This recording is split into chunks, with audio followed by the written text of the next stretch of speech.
눈이 자주 뻑뻑합니다. 눈이 쉽게 피로해집니다. 눈을 감고 싶다는 생각이 자주 듭니다. 많은 사람들은 이것을 단순한 피로라고 생각합니다. 하지만 눈은 이미 도움을 요청하고 있을 수 있습니다. 이 증상의 이름은 안구건조증입니다. 안구건조증은 일시적인 증상이 아닙니다. 방치하면 평생 관리가 필요한 만성 질환이 될 수 있습니다.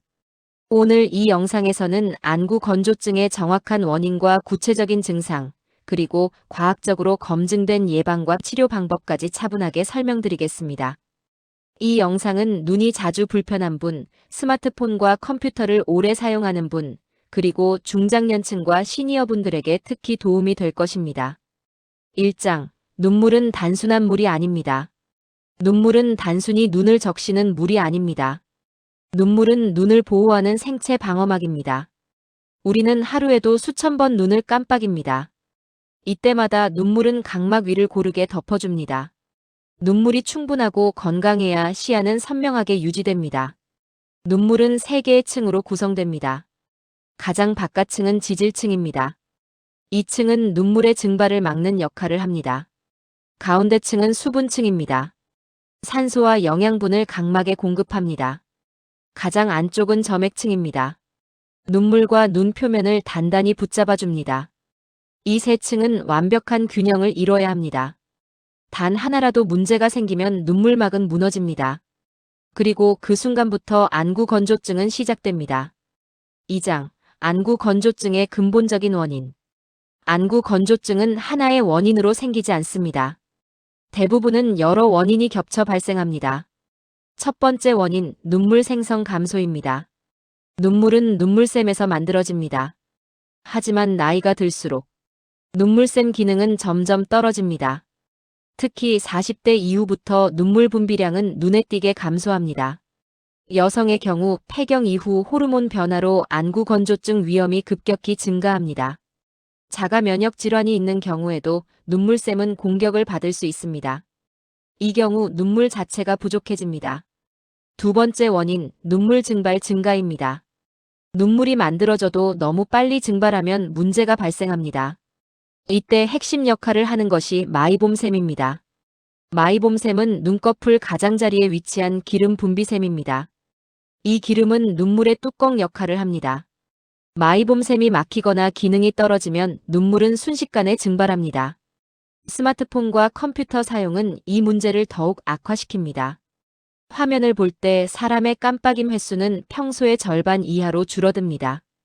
눈물은 퍼지지 못하고 눈 표면은 빠르게 마릅니다.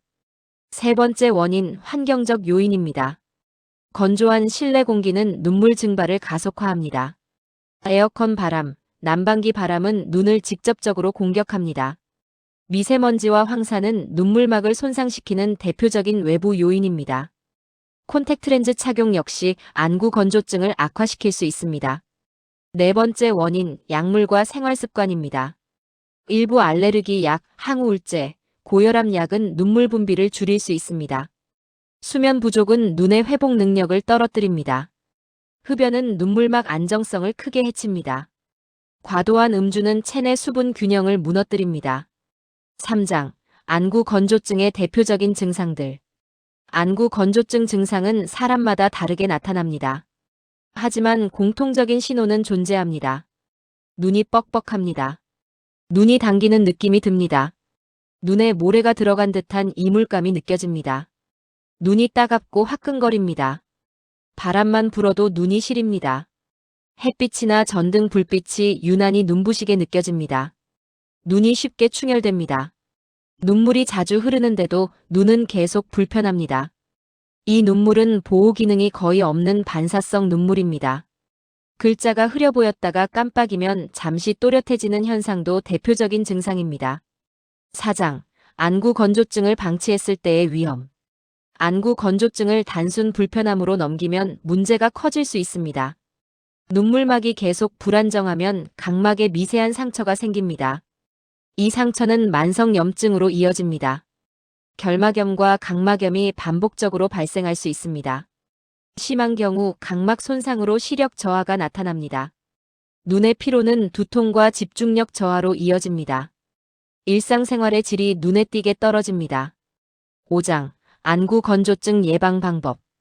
안구 건조증은 생활 습관만 바꿔도 상당 부분 예방할 수 있습니다. 첫 번째, 의식적인 깜빡임입니다.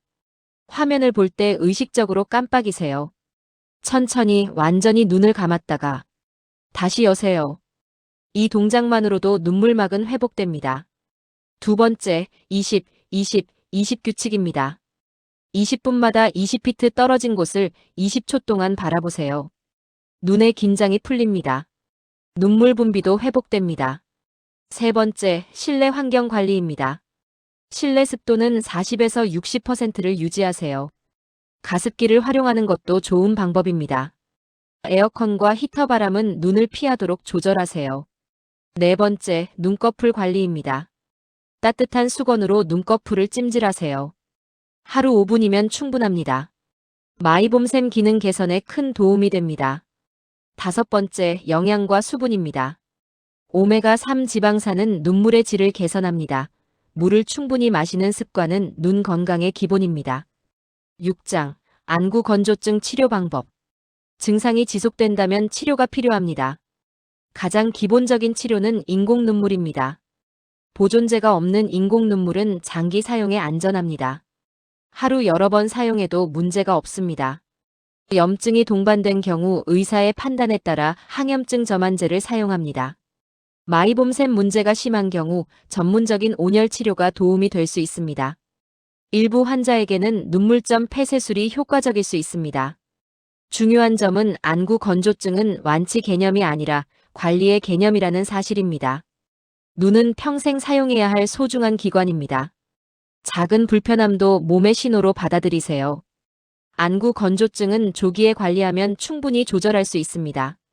오늘부터 눈을 조금 더 쉬게 해주세요. 눈물이 편안히 머물 수 있는 환경을 만들어주세요. 당신의 눈은 그만한 가치가 있습니다.